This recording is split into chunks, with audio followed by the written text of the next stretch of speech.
Hey Talesverser, welcome back to the channel. You see something wrong happening right in front of you. Someone is being harassed, a coworker is getting unfairly treated, a stranger is in trouble. In that moment, your mind knows exactly what should happen. Speak up, step in, do something. But your body stays still. Words stay stuck. Feet stay planted.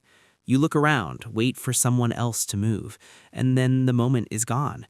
You walk away with a quiet knot in your stomach that follows you for hours, sometimes days. That pattern has a name in psychology, the bystander effect. The more people present when harm is occurring, the less likely any one person is to intervene. Responsibility spreads thin. Everyone assumes someone else will handle it. No one does. The bigger the crowd, the stronger the effect. What should be an immediate call to action turns into background noise.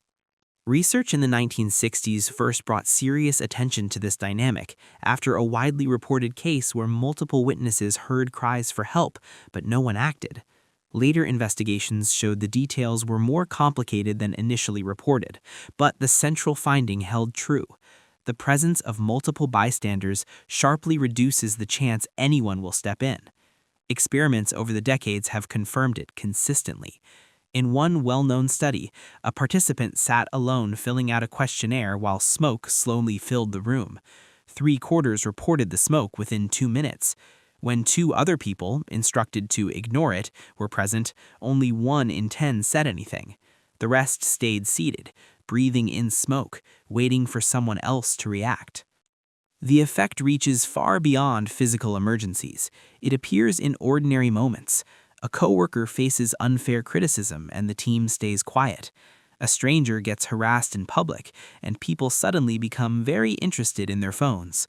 A friend makes an offensive remark and the room goes silent. Each time the same forces operate.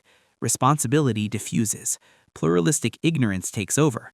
Everyone checks how others react and assumes silence means it's not serious. And fear of judgment kicks in. Looking foolish, overreacting, or becoming the next target. Moral paralysis adds another layer.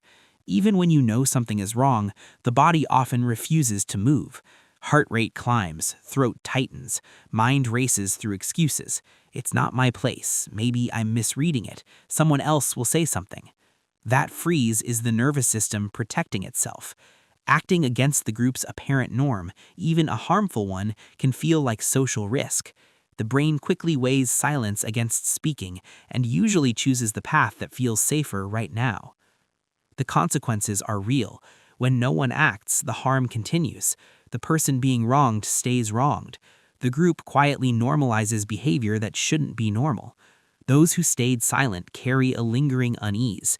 They replay the scene, question their character, and sometimes feel a little less solid in their own integrity. Breaking the cycle begins with recognition.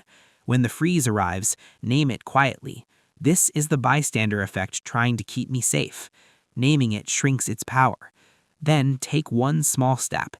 You don't need to be the hero. A simple question can shift the dynamic. Is everything okay here? That didn't sound right. Are you all right?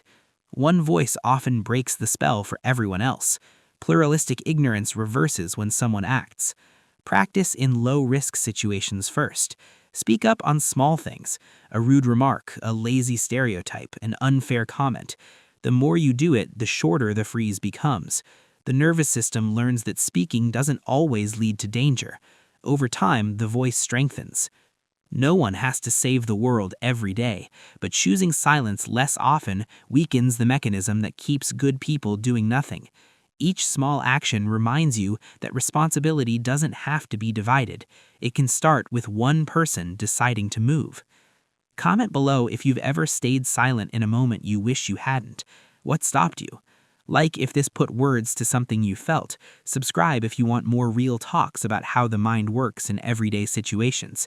And hit the bell so you don't miss the next one. Thanks for watching. See you soon.